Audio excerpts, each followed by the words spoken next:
প্রিয় বন্ধুরা, welcome to my English grammar class. This is Jidur Rahman.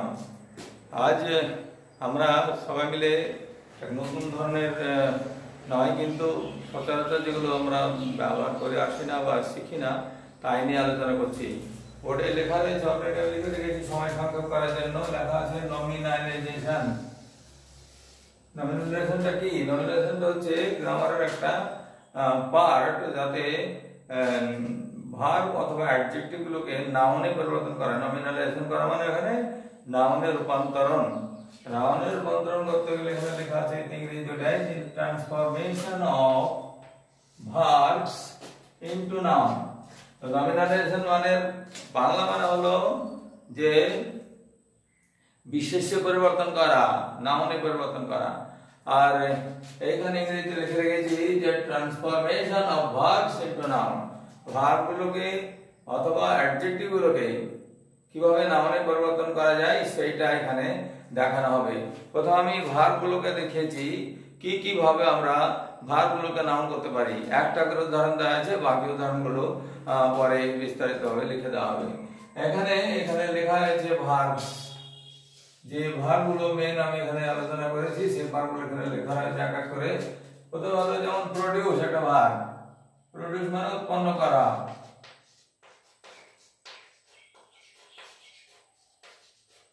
Produce মানে কি হলো?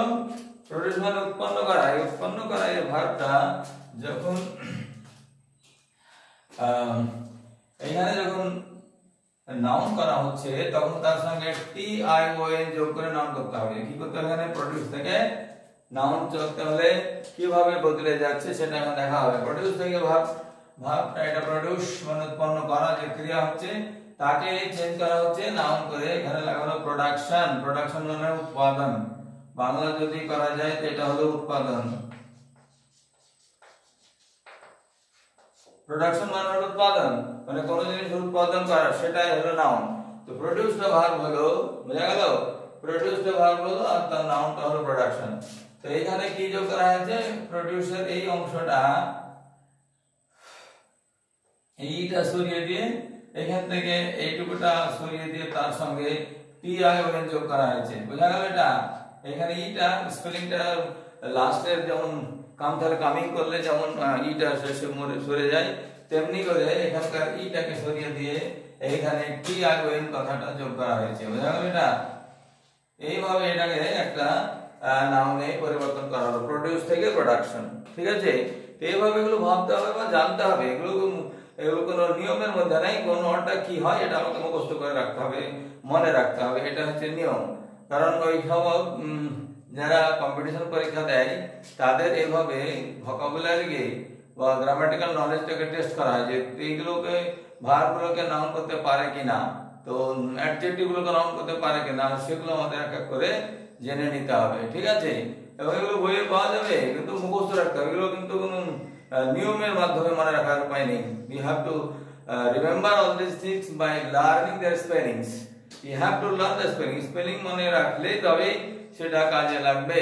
বোঝা গেল? মানে সঠিক করে সেটা প্রয়োগ করা হবে। দ্বিতীয় যে ওয়ার্ডটা আমি লিখেছি এখানে, ভার্বটা, এটা ডিসমিস মানে কাউকে বরখাস্ত করা। বরখাস্ত করা মানে কাজ ছাড়িয়ে দিয়ে দেওয়া, কাজ থেকে বার করে দেওয়া। তো বরখাস্ত করা হলো ভার্ব। এবারে যখন এটাকে নাউন করতে হচ্ছে তখন এখানে টি আই এন বলা হবে না, এখানে ডিসমিসের সঙ্গে একটা এ এল যোগ করা হচ্ছে। এখানে কি যোগ করা হচ্ছে? এ এলটা যোগ করা হচ্ছে। তো ডিসমিস থেকে এ এল যোগ করলে ডিসমিসাল। ডিসমিসাল মানে বরখাস্ত।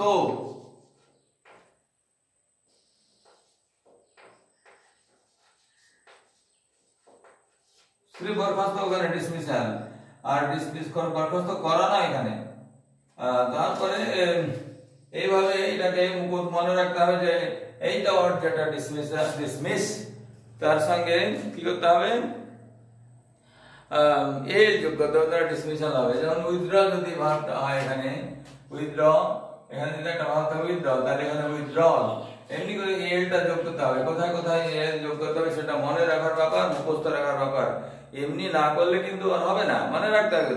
ঠিক আছে? তো নেক্সট যে ভার্বটা আমি লিখে রেখেছি এটা হলো ইগনোর। ইগনোর মানে উপেক্ষা করা।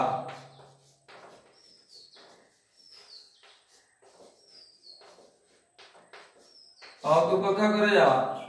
তো ইগনোর যখন নাউন হলো তখন এটা কি করতে হবে, এখানে এএনসি যোগ করতে হবে। এখানে ইগনোরের এটাকে ইটা উড়ে যাচ্ছে, দিয়ে এখানে এএনসি টা যোগ করতে হবে। তো কি হলো, ইগনোর থেকে ইগনোরেন্স, এটা হলো এএনসি যোগ করলে ইগনোরেন্স মানে হচ্ছে অজ্ঞতা,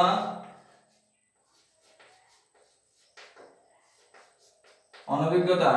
এখানে উপেক্ষা করে ইগনোর মানে, কিন্তু যখন নাউন হয়ে যাচ্ছে সেটার মানেটা বোঝা যাচ্ছে। নাউন ইগনোর মানে উপেক্ষা করা, কিন্তু যখন ইগনোরেন্স হচ্ছে তার অজ্ঞতা হয়ে যাচ্ছে, উপেক্ষা করা না, সেটা তার জ্ঞানহীনতার প্রমাণ হচ্ছে সেটা। তো এখানে মানেটা বোঝা যাচ্ছে, এটা মনে রাখতে হবে। তো ইগনোর থেকে ইগনোরেন্স হয়, এই জিনিসটা মনে রাখার বিষয়টা আমি এখানে জোর দিচ্ছি। ঠিক আছে, এগুলো যে কোনো ডিকশনারিতে পাওয়া যায়, কিন্তু একটা সম্মিলিত ভাবে কোনো গ্রামার বইও থাকতে পারে নমিনালাইজেশন বলে। তো ওগুলোকে মুখস্থ করে নেওয়ার জন্য আমি বিশেষভাবে মানে এমফাসাইজ করছি।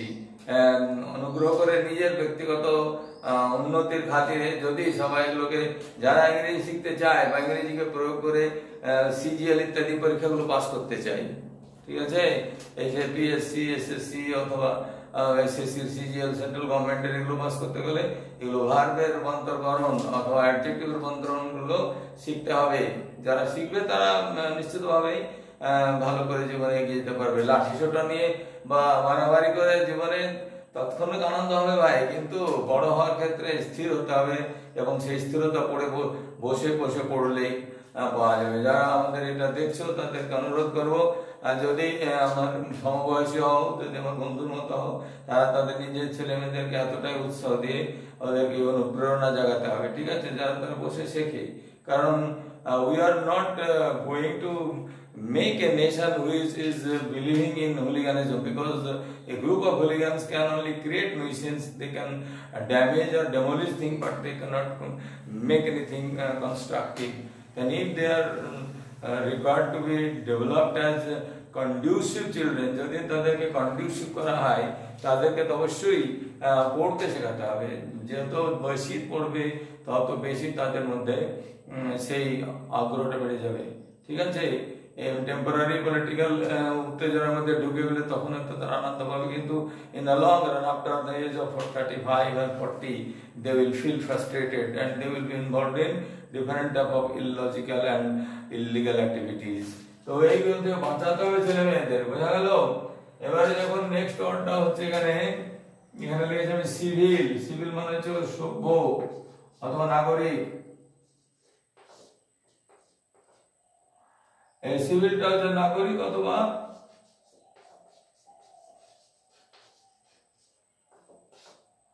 সভ্য, এই দুটো একটা হলে সিভিলটা ভার।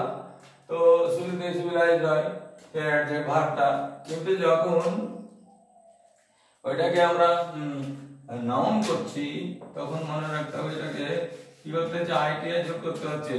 তো আইটিআই যোগ করলে CIVILITY, সিভিলিটি, এইটা হচ্ছে সিভিলিটি। সিভিলিটি হচ্ছে কি, সভ্যতা বা বিনম্রতা অথবা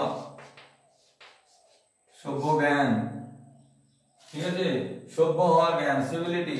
তার এখানে সেই সিভিলাইজেশন মানে সেই সভ্যতা, সেই সিভিলাইজেশন নয়, কিন্তু এখানে সিভিলিটি মানে কোন ব্যক্তির চারিত্রিক গুণ, যার মধ্যে কতটা সভ্য হওয়ার গুণটা রয়েছে, সেই সিভিলিটিটা এখানে প্রকাশ পেয়েছে। ঠিক আছে, তারপরে নেক্সট যে ভার্ব সেটা হচ্ছে পায়াস। এই কোন ওয়ার্ডে যখন ভার্বের যখন নাউন করতে হয়, সেক্ষেত্রে তার ইন্টারনাল যে স্পেলিং সেটা পরিবর্তিত হয়ে যায়। এখানে পায়াস মানে হচ্ছে কি, যাকে বলা হয় পুণ্যবান। যে ব্যক্তি পুণ্যবান হচ্ছে সেই পায়াস, যখন তাকে নাউন করা হচ্ছে পাইটি, পাইটি মানে দয়া, মায়া, মমতা, এটা নাউন হলো। আর তার সঙ্গে ইটি ওয়াই যোগ করা হলো, PI, ইটা সরে গেছে ওখান থেকে, ওটা ওই ইউএসটা সরিয়ে ইটি যোগ করলো, পয়েন্টটি মান হলো কি দয়া, মমতা।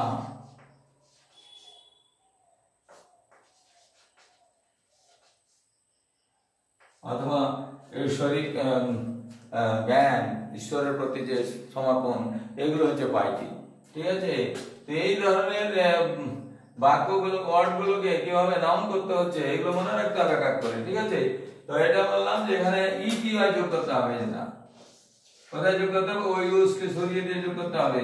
এখানে যেমন বলেছিলাম যে আইটিআই যোগ করতে হবে কার সঙ্গে, এইটার সঙ্গে, এই সিভিল যদি ওয়ার্ডটা থাকে এমনি, তার মানে হয়ে গেল সিভিলিটি, আলাদা হয়ে গেল। আবার এখানে বলেছিলাম এই ইটা সরিয়ে দিয়ে এখানে এএনসিটা যোগ করতে। এইভাবে কার সঙ্গে কি যোগ করা হচ্ছে এগুলো কিন্তু কোনো নিয়মে লেখা নেই। যখন লেখা নেই তখন মনে রাখার একমাত্র উপায়, ঠিক আছে, মুখস্থ করতে হবে বা তা বারবার পড়লে এটা মনে থাকবে। ঠিক আছে, এবার নেক্সট হচ্ছে একটা নাউন এখানে লিখেছি ডাই। কোন কোন নাউনের সরি ভার্বের নাউন করতে হলে, কোন কোন ভার্বটা যদি নাউন করতে হয় সেক্ষেত্রে তার স্পেলিং চেঞ্জ করতে হয়, বাই চেঞ্জিং দ্য স্পেলিংস। পুরোটাই স্পেলিং চেঞ্জ হয়ে যাবে। ঠিক আছে, মানে সামান্য সাফিক্স যোগ করা, শেষে কিছু যোগ করা হবে না, এটা স্পেলিংটাই চেঞ্জ করে করতে হবে। কোন কোন ওয়ার্ডগুলো স্পেলিং চেঞ্জ করে নাউন করা যায় তার একটা উদাহরণ এখানে দিয়েছি। যেমন এখানে ভার্বটা হচ্ছে ডাই, মানে মৃত্যু হওয়া।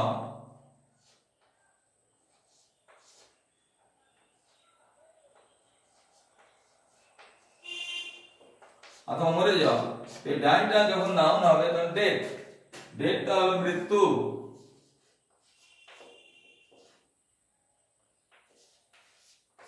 ডেথ ডাই থেকে ডাইটা কিছু ধর শুধু ডিটা থাকলো। ঠিক আছে, তো ডাই থেকে ডেথ করতে হবে, এটা হচ্ছে সেই মুখস্থ করার নিয়ম, তো তবে নাউন হবে। ঠিক আছে, এবারে নেক্সট যে ভার্বটি আমি বলতে চাই সেটা হলো এখানে কোন কোন নাউন, কোন কোন ভার্ব নাউন পরিবর্তন করতে হলে কি করতে হবে, এস আই ও এন যোগ করতে হবে। এইটা তো কোন কোন ভার্বগুলোর সঙ্গে এস আই ও এন যোগ করতে হবে এটা লিস্ট আউট করে নিতে নিজেই, এবং শর্ট আউট করে লিখে সেগুলো নিজের মনে রাখার জন্য বারবার চেষ্টা করতে হবে, তাহলে অবশ্যই মনে রাখবে। যেমন এখানে ভার্বটা হচ্ছে কোলাইড। কোলাইড মানে কি হচ্ছে, মুখোমুখি সংঘর্ষ হওয়া, কোলাইড করা। এখানে লিখে দিচ্ছি মুখোমুখি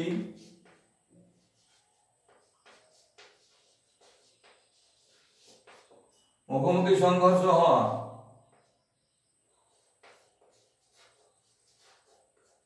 মুখোমুখি সংঘর্ষ হওয়া। আর এটা হয় এই জন্য নাম ভার্ব। এবার যখন নাউন করতে হচ্ছে তার সঙ্গে যোগ করতে এস আই ও এন যোগ করতে, সেখানে S I O N collide থেকে পুরো এটা চেঞ্জ হয়ে যাচ্ছে, লাস্টের ডি টা চেঞ্জ হয়ে যাচ্ছে। তো কি হয়ে যাচ্ছে, ওখানে কলিশন হয়ে যাচ্ছে। কলিশন মানে মুখোমুখি সংঘর্ষ, এইটাই হবে, হওয়াটা বাদ হয়ে যাচ্ছে। এখানে কি হবে, মুখোমুখি সংঘর্ষ। মুখোমুখি সংঘর্ষ।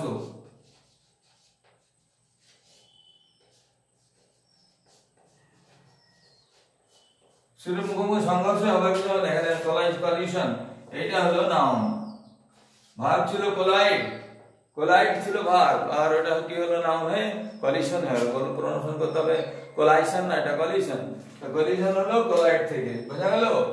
আর লাস্টে যে ভার্বগুলোর কথা বলে, যে কিছু কিছু ভার্ব আছে যার সঙ্গে আইএনজি যোগ করতে হবে। কি করতে যোগ করতে হবে, আইএনজি। তো আইএনজি যোগ করলে সেটা নাউনে পরিবর্তিত হয়ে যাবে। ঠিক আছে, যেমন এখানে একটা উদাহরণ পেয়েছি মাত্র, যেমন বিলং। বিলং মানে মালিক হওয়া বা তার সঙ্গে রিলেটেড হওয়া, সম্পর্কিত লিখলে হবে, জুড়ে থাকা লিখলে হবে।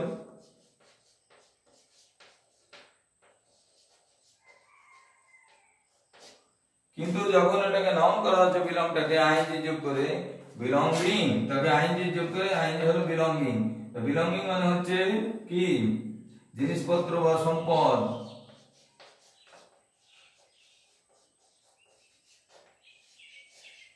বন্ধুরা এই যে বিষয়গুলো এখানে বলা হচ্ছে, একটা একটা করে বলা হয়েছে, এখানে পুরো বিষয়গুলো ওয়ার্ডগুলো কালেক্ট করে লিখতে অনেক দীর্ঘ সময় ধরে, আমরা তখন ধৈর্য আজকাল অনেকেরই থাকছে না। আমি শুধু এটাই বোঝাতে চাইছি যে আমরা যদি এভাবে শিখি, হ্যাঁ, এক এক করে সিস্টেমাইজ করে, তাহলে আমরা বুঝতে পারবো। যেমন এখানে প্রডিউস থেকে প্রোডাকশন হয়েছে, এমনি লিখতে হবে, প্রথমে লিখতে হবে ভার, আর এদিকে লিখতে হবে নাউন। এই দুটো কলম করে এখানে এমনি করে লিখে যেতে হবে এর মধ্যে, তো লিখে কন্টিনিউয়াসলি এটা মুখস্থ করতে হবে। তো কলাইড প্রোডাকশন, প্রডিউস থেকে প্রোডাকশন হয়েছিল, ডিসমিস থেকে এ যোগ করে ডিসমিসাল হলো, ডিসমিসাল হলো এখানে, ঠিক আছে। এখানে ইগনোর থেকে এএনসি যোগ করে ইগনোরেন্স হলো, সিভিল থেকে আই টি ওয়াই যোগ করে সিভিলিটি হলো, তার মানে বদলে গেল। फिर এখানে পায়াস থেকে পাইটি হলো, ইটি ওয়াই যোগ করা হলো এখানে।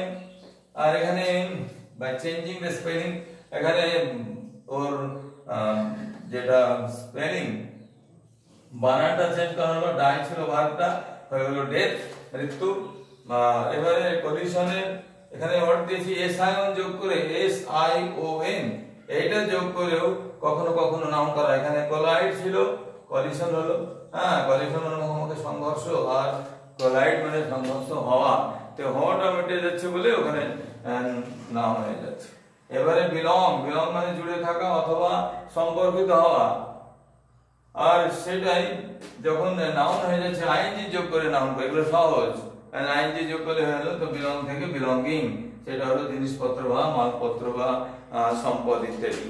তো এইভাবে যে শব্দগুলো আমি কয়েকটা এখানে দেখিয়েছি, আমি আশা করব এরকম অনেক শব্দ, মানে যে অনেক অগণিত বিভিন্ন ভাগগুলো আছে তার কি করে নাউন করতে হয়, এগুলো পুরো ডিকশনারি এখানে তো বসে লেখা যাবে না, এটা এটা মানে প্র্যাকটিক্যালি অসম্ভব, তো নেক্সট ইম্পসিবল। তো আমি আশা করব those who are interested in learning this, you should open up your mind and go through the content and you just make a list of all these verbs. তাহলে যদি এটা করতে পারো তাহলে অবশ্যই তোমাদের জ্ঞানের বিকাশ হবে, এবং যে কোনো কম্পিটিশন পরীক্ষায় যে ধরনের প্রশ্ন আছে যে ভুল দেয়া থাকবে এরর কারেকশন করার জন্য অথবা ট্রান্সফরমেশন করার জন্য যদি প্রশ্ন আসে, তো এগুলো শিখে নিলে পারা যাবে, কারণ তোমার নিজের কোয়ালিটি তোমাকে আগে বাড়াবে। অন্যের দেওয়া কোয়ালিটি, অন্যের দেওয়ার মূর্খতাপূর্ণ জ্ঞান তোমাকে পথে বসিয়ে দেবে, পথে হাঁটতে শেখাবে না। তাহলে পথে যদি ঠিক করে হাঁটতে হয়, যদি পথে বসতে না হয়, তাহলে এগিয়ে যাওয়ার প্রথম ধাপ হলো বাড়িতে বসতে হবে, বসে স্থির হয়ে পড়তে হবে। ঠিক আছে, আমার কথাগুলো কানে যাচ্ছে কি? যদি কানে যায়, ভালো লাগে, তাহলে অবশ্যই এটাকে লাইক করে শেয়ার করে দিতে হবে। কারণ আমি একজন শিক্ষক ছিলাম দীর্ঘ 30 বছর, আর এই 30 বছর শিক্ষকতার যে গুণ সামান্যতম হলো পুণ্য অর্জন করেছি, তারই গুণে অনেক ছেলে মেয়ে আমার কথা শোনে, এমন নয় যে কেউ শোনে না। যারা শোনে তারা অবশ্যই বিকশিত হয় এবং তারা অনেক জায়গায় ভালো ভালো জায়গায় পৌঁছায়। তারা বলে whatever have become today it is for you sir, এটা এখনো বলে। although they are now grown up, they are living in Spain, there some of them living in Florida, in America, some are in Australia, and many of them are living in the different big cities of our country as the bank officer, or some of them are in army officer also. So this is only the beginning, এটা শুরু জীবনের এগিয়ে চলার। তো বসতে হবে, ঠিক আছে, বসলে পথে চালাবা। যদি বাড়িতে বসে পড়া না তাকে বেশ, তাহলে রাস্তায় বসে পড়তে হবে। Choice is yours and you have to make the right choice, because life is yours and you have to deal with the life properly. তো আমার এটা যদি ভালো লাগে তো নিশ্চিতভাবেই আমার এটাকে শেয়ার করে দিও আর সাবস্ক্রাইব করে দিও ভাই, নাহলে আমি কি করে এইসব প্রেরণা পাবো যে আমার সঙ্গে কিছু লোক জুড়ছে। তো সাবস্ক্রাইবটা করার কোনো অনুরোধ করে পা ধরে তো করা যাবে না, আর করার দরকারও নেই। বিষয়টা এটাই বলছে, এটা তাদের প্রেরণা জাগানোর জন্য, উৎসাহ জাগানোর জন্য যে করা হচ্ছে, সেটা তার নিজেরা জুড়ে নেবে, তাদের আন্তরিক চেষ্টা থেকে এটা করবে। এবং এটা যদি করে তো অবশ্যই আমি জানবো যে এই সব ছেলে মেয়েরা যারা করছে তারা সফলতায় উচ্চ শিখরে পৌঁছে যাবে। এবং যারা বাবা মারা দেখছে, আমার যদি কেউ দেখে থাকছে, কারণ আমি দেখছি যে আমাদের যারা দেখে ভিউয়াররা অধিকাংশই মিডিল এজে 45 থেকে 60-এর মধ্যে, তো তাদের ছেলেমেয়েরা নিশ্চয় আছে, তাদেরকে খুব ভালোবেসে খুব স্নেহ করে এটাকে তাদেরকে প্রেরণা জাগাতে হবে, ভালো করে বোঝাতে হবে যে it is your life and you can't let it go astray. তুমি এটাকে অ্যাস্ট্রে মানে বরবাদ করতে পারো না বেটা, এটা শেখাতে হবে। যদি পারা যায় তো অবশ্যই তারা সফল হবে। Thank you. আচ্ছা তাহলে